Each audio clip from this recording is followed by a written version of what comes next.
ሰላም ውድ የእግር ኳስ አፍቃሪያን በሙሉ በተለይ አርሲ ደጋፊዎች እንኳን ደስ አለን። ሁሉ ሰላም ነው? እንዴት ይዟችኋል? አለን እና እንግዲህ የኒውካስትልን አርሰናል 2-1 ባሸነፈበት ጨዋታ በዚህ ድራማ በተሞላው ጨዋታ እንግዲህ እንደጨፈራችሁ ተስፋ አደርጋለሁኝ። የሚገርም ሳምንት ነው ለአርሰናል ደጋፊዎች በጣም ደስ የሚል የምስራች የሆነ ሳምንት ነው ያሳለፍነው። በተለይ እነ ሊቨርፑል እነ ቼልሲ ማንቸስተር ዩናይትድ መሸነፋቸውን ተከትሎ ዛሬ ማሸነፍ ግድ ይለን ነበረ። ባለቀ ደቂቃ በሚገርም ሁኔታ ማሸነፍ ችለናል ኒውካስትልም ማለት ነው። ወደ የታይትል ግስጋሴው እንግዲህ ወደ ፉክክሩ ተመልሰናል ማለት ነው። በመጨረሻም እንግዲህ እንደምታዩትኝ 96ኛው ደቂቃ ላይ ሊቨርፑል 97ኛው ላይ የትላንት ሊቨርፑል ገባበት። ዛሬ ደግሞ አርሰናል ባለቀ ደቂቃ አስገብቶ ነው እንግዲህ ማሸነፍ የቻለው እና የሚገርም ሳምንት ነው ለአርሰናል ደጋፊዎች ማለት ነው። ከዛ ውጭ እንግዲህ አነጋጋሪ ያልኳቸውን አንዳንድ ነጥቦች በጨዋታው ያየኋቸውን ላነሳ ፈልጋለሁኝ። በተለይ የፔናልቲው የሚገርም ነው በጣም እንግዲህ እንደምታዩት የእንግሊዝ እግር ኳስ ያደገ ይመስላል እንጂ በዳኞች በኩል የሚታየው የምንመለከተው ነገር በጣም የሚያሳፍር ነው። በተለይ ይሄ ፔናልቲ አሁን አርሰናል በዚህ ለታይትል በሚሯሯጡበት ሰዓት ፔናልቲ አይደለም ኳሱን ነክቶታል በማለት ነው እንግዲህ የሰረዙትኝ። ግን እንደዛ አይደለም፣ ህጉም እንደዛ አይልም። ህጉ የሚለው 100% ዳኛው 100% ስህተት ከሰራ ነው እንግዲህ ወደ ቫር የሚጠራው እንጂ ዝም ብለህ በተጠራጠርክ ቁጥር መጥራት አትችልም። 50-50 ከሆነ ዳኛው ፊሽካ ከነፋ የመሳሳቱን ነገር እርግጠኛ ካልሆንክ ዳኛው አይጠራም እና ወደ ቫር ግን እያደረጉ ያሉት በተቃራኒ ነው። ከተጻፈው ህግ ውጭ ነው እየሆኑ ያሉት ዳኞቹ። እርግጥ ዳኛው የሊቨርፑል ደጋፊ ምነው ይባል ነበረ። ስለዚህ ምናልባት እሱ ይሆናል ብቻ እሱ አለፈ። ከዛ ብሩኖ ደግሞ በእጁ መትቶት ነበረ፣ በእጅ ነክቶ ነበረ። ገብርኤልም ፔናልቲ ተብሎ ነበር። በዛም ሆነ በዚህ የዳኛ ችግር እንዳለ ተመልክተናል። ከዛ ውጭ እንግዲህ ዶሚኔት ያደረግነው ማሸነፍ የሚገባን ጨዋታ ነው የነበረው። እንደምታዩትኝ ቶታል ሾት ያደረግነው አርሰናል 20 ሾት ነው ያደረገው። ኒውካስትል 8 ሾት ኦን ታርጌት 7-3 ነው። አርሰናል ቢግ ቻንስ 3-1 ነው። ቢግ ቻንስ ሚስድ 2-0። እነሱ የሳቱት ምንም የለም፣ ያገኙትን ያስገቡት 0 ነው። ሰው የሚገባንና በጣም ጥሩ ስለተጫወትን ማለት ነው። በተለይ ከረፍት በፊት እንደምታስታውሱትኝ ብዙ ኳስ ነው የሞከርነው። ኤዜ 2 ጊዜ ሞክሮ ነበረ። ትሮሳርድ ፖል ገጨበትኝ፣ ፔናልቲው ተሻረ። ሰው እንቅስቃሴው አሪፍ ነበር የአርሰናል ማለት ነው። ከረፍት በፊት ከረፍት በኋላም ቢሆን ያው ነው፣ በጣም ተጭነናቸው ነው የመጣ ነው።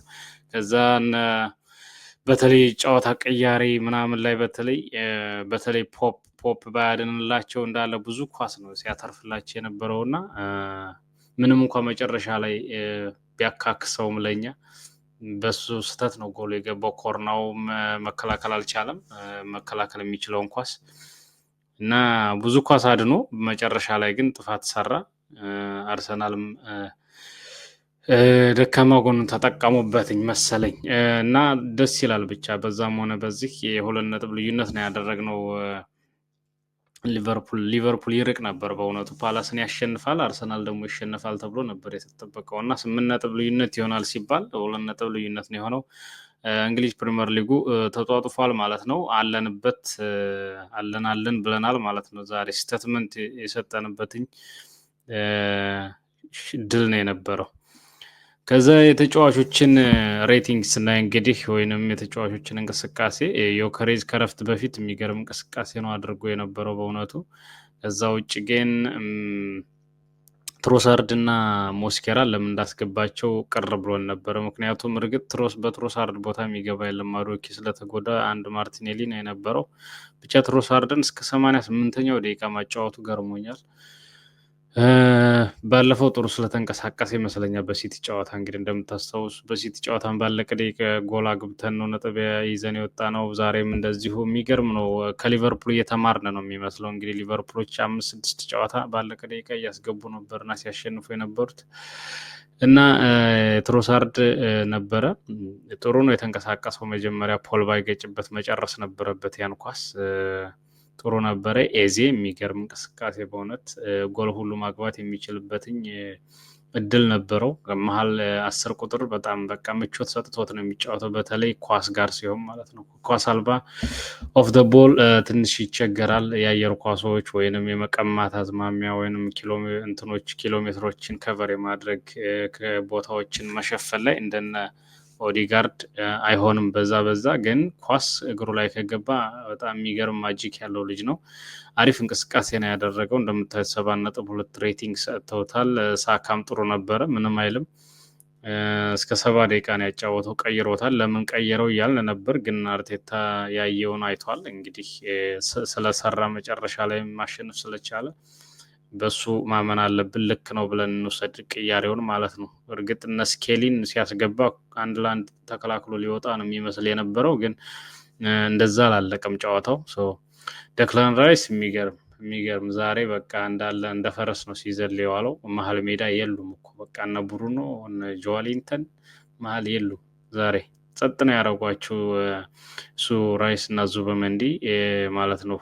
በተለይ የመሀል ሜዳውም ማለት ነው። ከዛ አሲስትም ማድረግ ቻለ። ክሮስ ለመሪኖ ያወጣውም እሱ ነው። የሚገርም ነበረ። ባይዘዌ መሪኖ እናጣጥለዋለን ኤዜ እንዲገባ እያልን ብዙም ክሬዲት አንሰጠውም፣ ግን የሚገርም ነው በእውነት እስከ ዛሬ በ2025 እሱ ነው እንግዲህ ጎል ቶፕ ስኮረራችን ላርሰናል ማለት በ2025 ማለት እንግዲህ አንድ 7-8 ወር አልፎት ይሆናል። እንግዲህ 3 ወር ስለቀረው 2026 በ2025 ብቻ 11 ነው 12 ጎል አግብቶ አንደኛ ነው ያለው።